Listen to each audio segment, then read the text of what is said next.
Today's 1067 day that I'm sharing lessons I learn. I'm learning. I hope this will support your dreams. Your goals allow you to become the person that you want to become. Today, we speak about identity, and this is a very, very important topic because when we want to become the best version of ours, we need to understand who we are. And I think that today, I want to focus on one question: Is this who I am? Is this who I am? It's a beautiful question. It's not supposed to be asked once in a lifetime because we might be that will change. Our identity will change. And I think that this is a beautiful question. Is this who I am? And today we'll discuss that question and really get deeper into understanding why it's so important to really ask this question. So the number one is that if we don't ask the question, is this who I am? At some point we potentially could lead to identity crisis. We don't know exactly who we are anymore because we didn't never ask the question. And of course, how are we supposed to answer a question who you are if you never ask the question? Who am I? Is this who I am? So we look into our life and do we live a life based on us or someone else? So the first question in that regards is that do I live? Am I living authentically? Because a lot of times you can really live not authentic life. It's just based on external things, external environment, circumstances. Just we want to fit in.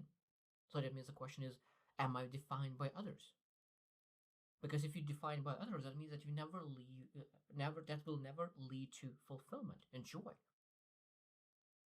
I think that every single person is defined in some areas by others, and but we need to understand that when you feel that you if someone is pushing you in one way, you need to say no, no, that's not who I am, because that's why the question is very, very important. That reflection, constant, because always people want to push you one direction to other direction.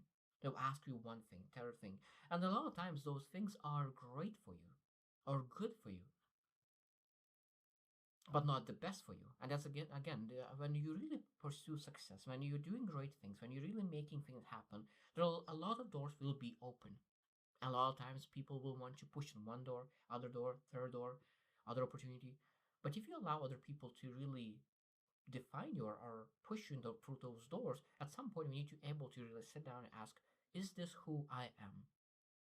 Because a lot of times we'll find that we need to really reallocate ourselves and redefine ourselves who we are. Number two, when I think about really that question, you need to really understand that there's a threshold to transformation. Because when you really ask the question, is this who I am? It means that there's a time to transformation. Transformation could be like midlife re-evaluation and look into like or any kind of evaluation. That means that look into where you are, where you love to be, how you live the life, how you take your actions, how do you think, what kind of morals you have, what kind of values you have, all the things evaluate and look. Do you actually live your life based on your identity, based on your values, based on your morals, based on your priorities, or do you live based on other things that is maybe fear of rejection, fear of anything? Like, what are those things that control your life? I think that we're supposed to understand that our identity is supposed to control ours, but we're able to change identity if we needed to. At the same time, when we really ask ourselves, is this who I am? That really could make us understand that maybe that's not who I am, and that could create some kind of crisis, and that means we've been living this way for a long time. And of course, that's not good. And at the same time, we're able to really understand that maybe either spiritual awakening could happen when you understand that maybe you didn't live based on your values, and your value was faith on spiritual awakening. And at that moment, you're able to really adjust your allocation of time, values, resources, energy, everything. Because those three most important resources, when we really think about identity, is like energy, time, and money. Those are the resources that we're able to really allocate to really live a different life. But at the same time, is this who I am? Is a great question because it's opening for possibilities. It's opening for possibilities. That means it might be that you lived your life in a box. Maybe you were in a different position in your life that you're supposed to be. Because if you're in the wrong position, For example, like for the basketball, if you're in the wrong position, might be that you will not succeed because you're not playing the best position for you. And that's is very important in life, because when you start to look into your identity and then this is who I am, this is what I'm supposed to live, that opens possibility to change your positioning in life, and that will transform your results. It's very, very important. At the same time, we understand, okay, like I need to embrace this uncertainty and really adjust. Okay, what kind of identity do I want? Because I love this saying that we need to look into the vision. What kind of vision do you really have for your life, and what kind of identity you need to have to achieve that vision? So, I mean, identity is not something that is set in stone. No, identity is something that you choose, and you're able to adjust, pivot. That means if you do not like who you are, you're able to adjust it. You're able to move forward. You're able to really mold yourself to something that really makes you better. Number four is in with that question is that a lot of times when you ask, "Is this who I am?" that will lead to inner work. That means inner child, maybe shadow work, because a lot of times we really forget traumas. We forget part of us that is who we are, but we just deny it. Denying who we are is not good. Denying who we are is not good, because we always understand that there's a nature and nurture. There's something that's given 100%, everyone understands it. Something is given and something is nurtured. So denying what is given, as of course is a is one of the things that could lead to disaster, because of course we're not able to use the things that is given. It's almost a gift, and you say that no, no, I don't need those gifts. And a lot of times those gifts are hidden in disappointments, in things that you feel that is against you. It could be the biggest blessing for your life is in the thing that you think is against you. And that's why we need to really do those shadow work, understanding how we can use the things that you thought is against you is for your own benefit. So when you think about now, when you ask the question, is this who I am? So of course, if you said that this is exactly who I am, so of course that is great. That means able to develop that identity. But what happens if you ask the question, is this who I am? And what happens if you say, no, that's not who I am? And I think that could really create some kind of troubles. It kind of that could create some um, crisis, because now, like, oh yeah, the biggest thing is that we're able to understand that there will be benefits and disadvantages, advantages and disadvantages. The first thing that is very positive, that you're able to reclaim who you are, you reclaim yourself, because you can really let go all the masks, let go all the things that you were carrying for a long time because you thought that this is who you are. But when you start asking deeper questions, you understand this is not who you are. Now you're able to let it go. Let it go all those things that is not who you are. That means you are golden, or you are a diamond, and there was a lot of rubbish around it. And now you're finally able to remove all the rubbish around to make sure that you are who you are. And sometimes we need to understand that there will be some ego will say, no, I don't want it. I don't want to really show my true face, because I was showing that true face for so long and people accept me based on that ego, based on that mask. So that means when you really remove that mask, a lot of people will not understand. A lot of people will understand, because who you are will, it might be that they will not like who you are. And that is again fear of rejection. And that's one thing that we need to be careful. Not keep the mask because we're afraid that someone will not accept us. But the most important part is accepting true identity for by ourselves. We need to accept our true identity by ourselves first. And if we accept that, no other acceptance do we need. It's maybe it's nice to get accepted by other people, but is we do not need that. And that's the key difference. So, second thing that, of course, as I mentioned earlier, that there could be a pain of realization, because the pain of realization is coming that we were living in illusion. We're breaking that illusion that is what that we thought that this is who we are. And a lot of times, when you think about that, how long we were living in this illusion, how long we live in this illusion of wrong identity.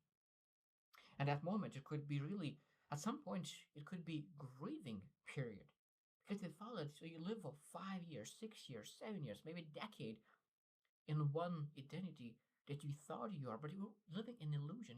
You were delusional about your identity. So it means you are losing part of yourself. You're losing the mask of yourself. Even though that you're losing the mask of yourself, it could be there will be some grieving because you basically you are dying in a sense. Your mask is dying, and that could feel not comfortable.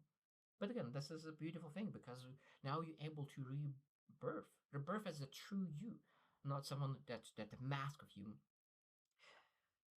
Number three, when I think about really that, when I said it is not who I am, when you're really saying that this is not who I am, and you make that punch in the table, this is not who I am. That is catalyst for radical change, for radical change. Some people, when you, of course, when you have that identity that you say this is exactly who I am, you're able to really those compound effect changes. So able to really small changes. But you say that this is not who I am. At that moment, you might need radical change. But radical change, of course, because we need to understand that those things need to be let go as soon as possible. Because the faster we're moving to living based on our true identity, the faster we're able to live a joyful inner peace life. Because a lot of times people, when you really live with a mask on themselves, there's never inner peace. Even though that it seems that you're succeeding with that mask, even though that you seem that you're succeeding, you never feel fulfilled because you're not living your true identity, and that's exactly what it happens. That's what people who have a lot of success on their belt, but they do not feel successful, is that they have external success, but they do not have internal success. And identity is internal success. So we need to really, when you think about really working on your identity, really re-evaluating our values, really redefine our values, really cut ties. Those cut ties could be a lot of different things. Cut ties even with the things that it doesn't support us. It could be relations, it could be habits, it could be people. There are so many things that we need to potentially cut ties because our identity doesn't align with those habits, with those things that we used to do before. And that's again, this is a great thing. The last thing that we need to understand that identity is beyond ourselves. So that means that spiritual awakening could be coming through identity question. So this is not who I am. The acts that I do doesn't align with my morals and where my moral compass are. So of course we're able to go back into our spirituality and our faith and see, okay, this is who I am. This is what I want to pursue. This is what I need to work on to make sure that I'm living the best life possible. So there is three steps. There's three steps that we need to understand. So number one step, the question is this who I am? If it says that this is who I am, okay, let's develop that. Let's embrace growth into that. If it says this is not who I am, that most likely need to a radical change to make sure that we're able to develop. And at the same time, the last step, third step, is a new cycle begins. A new cycle begins. That means at some point when you will grow, improve, you radical change yourself, it might be at some point you'll find out that you want to change your identity, and that's totally fine. Because when we grow, we experience, we have more wisdom, and we're able to chip things of ourselves that doesn't help us. And of course, another that at some point that identity is a very very interesting topic because people believe that this is who they are, especially when you put a mask very early on. When you put a mask when it was 5, 6, 7, you don't remember when you first time put that mask on. And that moment is very, very hard. Now, of course, when you put that mask when you're 20, you're able to really see that. Okay, this is when I change. This is when I start to really put myself in a mold. When you're the earlier it is, the harder it is to change. But I think that when you actually look into that, okay, I'm not living true myself. I'm not living the life of inner peace, contentment, present moment. And okay, when first time I really put this mask that who I am not, and that moment you're able to re-establish yourself and really work very hard to really build your life based on the actions that align with your identity. So I hope that you will reflect as well. What is your identity? And ask the same question: is this who I am? And then is this who I am? Then it really lead to radical change or constant improvement. So I hope you choose to win and see you tomorrow.